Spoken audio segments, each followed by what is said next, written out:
E lideradas por MBL vem para a rua, entidades convocaram manifestações para o próximo domingo em todo o país contra Renan Calheiros e pelo voto aberto na Câmara e no Senado. Enquanto isso, Renan voltou a atacar o procurador Deltan Dallagnol.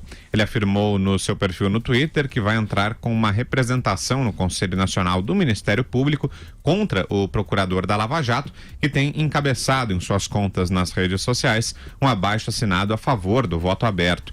E, já que falamos sobre o Renan, vamos aproveitar e rever um vídeo de abril do ano passado em que, no plenário do Senado, Ana Amélia cobrou coerência do MDBista. Dá para dizer que o vídeo é um clássico. Tem aí, Andrezão.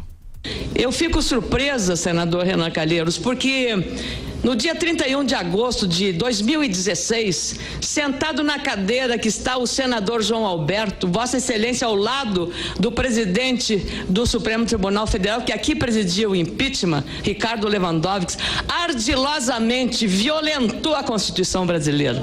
Violentou a Constituição brasileira ao aceitar uma chicana na Constituição. Vossa Excelência estava lá fazendo essa defesa. Onde está a coerência? Onde está a coerência disso, senador Renan Calheiros? Onde está?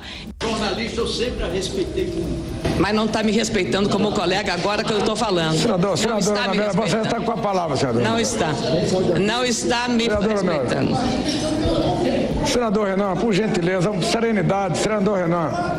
Serenidade na casa, por favor. Vamos ouvir a senadora pelo tempo que ela tem direito regimentalmente. Eu vou dar a palavra à senadora Ana Amélia. Está com a palavra, senadora. A democracia do senador Renan Calheiros é essa. Quer calar. É o coronel querendo calar as mulheres aqui no Senado Federal. É o coronel querendo calar as mulheres aqui no Senado Federal. E é ao coronel que eu me dirijo, certamente. É o coronel que está impedindo que eu fale, senador. A discussão continua ainda mais um tempo, lembrando que esse vídeo aí é de abril do ano passado. E aí, Luciana? Olha, a expectativa é de muita negociação ainda, porque, olha, o senador Renan Calheiros, o que ele está fazendo? Ele está prometendo mundos e fundos para o governo do presidente Jair Bolsonaro. Então, ele era contra a reforma da Previdência, agora já é a favor da reforma da Previdência, se comprometeu a votar o que foi importante e necessário para o país, apesar de no ano passado ter praticamente detonado a proposta da equipe então do presidente Michel Temer. Então, eu comentei até ontem que o próprio pessoal do Senado estava comentando comigo, estava questionando sobre regimento, se como é que é a questão do voto secreto, voto em urna, e aí a pessoa me lembrou, com quem eu conversei ontem, me lembrou que, assim, ninguém admite que votou no Renan Calheiros na última vez que ele foi presidente do Senado, mas ganhou a eleição, é amigo de todo mundo, fez favor, prestou favor aí para um monte de gente,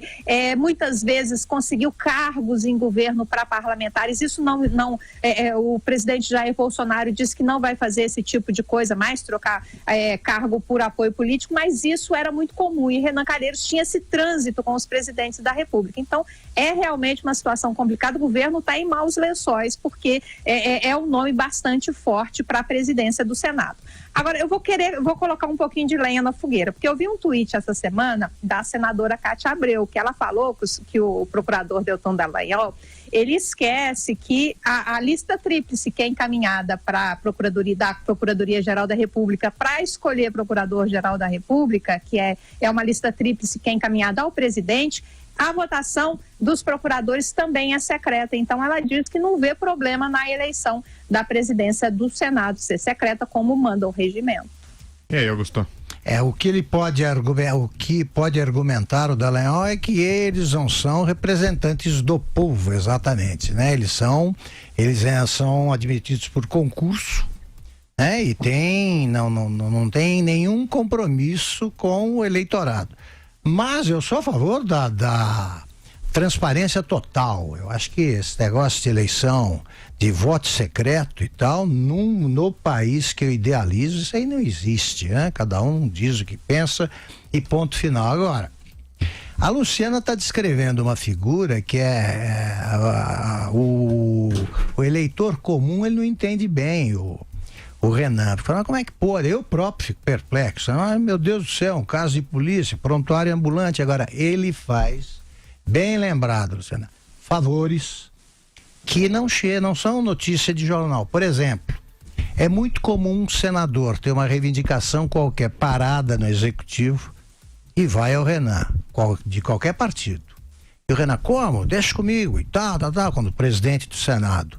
E ele libera a verba pedida, ele consegue que seja atendido o pedido e tal. E ele atende a todos, certo, Luciana? De qualquer partido. Ele não quer nem saber.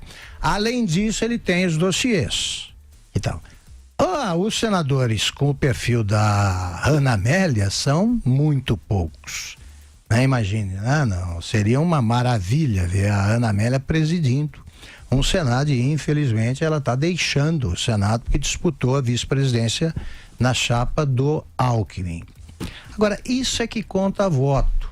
Ele faz favores, ele atemoriza. E os caras podendo votar sem que ninguém saiba, aí não dá vontade de trair. E tem mais o seguinte, Luciana, o Renan, ele já é visto, e ele é capaz de fazer isso, que é o estilo dele, ele já é visto como um possível presidente do Senado que facilitaria a aprovação das reformas. E eu não duvido disso. Ele e o Rodrigo Maia, que não têm maiores afinidades com o presidente da República, pelo poder, pela presidência da Câmara e do Senado, eles são capazes de fazer isso e fazem com habilidade. Então o Brasil é tão estranho e tão repleto aí dessas fiações aí que a gente não sabe onde começam e terminam, que no fim das contas você pode ver, eles podem acabar como os grandes fiadores das reformas e os parlamentares que ajudaram o Brasil a mudar.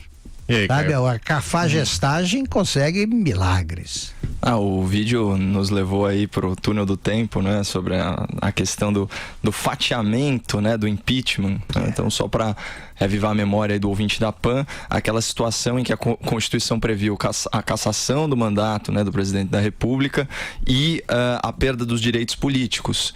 O Renan inventou que E era ou, né? E eu lembro até hoje, sabe, Augusto, aquela frase, na hora dele argumentar a favor dessa ideia, dessa invencionice dele, em conluio, não é parceria, conluio, com o meu professor, meu ex-professor, Ricardo Lewandowski. Eu tenho que falar, porque senão o Augusto vai falar aqui. Eu acuso. Tem que entregar. Tem que entregar mesmo. E, enfim, melhorei de professores. Em conluio com o Ricardo Lewandowski, ele argumentou da seguinte forma, ele falou alguma coisa do tipo: na minha terra se diz que depois da queda, o coice. E essa foi a linha, ou seja, uma argumentação no sentido de não se chutar cachorro morto, né? E foi persuasivo, porque foi a tese que venceu. Foi. Apesar do absurdo, né? Então, na verdade, quando a senadora Ana Amélia falou em se vilipendiar a Constituição, etc, etc, na verdade, ela estava falando para a maioria da casa.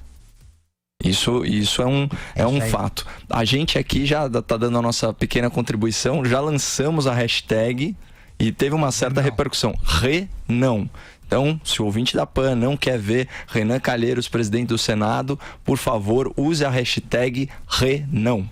Só uma pressão popular ostensiva e vigorosa pode mudar o resultado dessa altura do campeonato, eu acho. Lembrando que o protesto está marcado aí para domingo.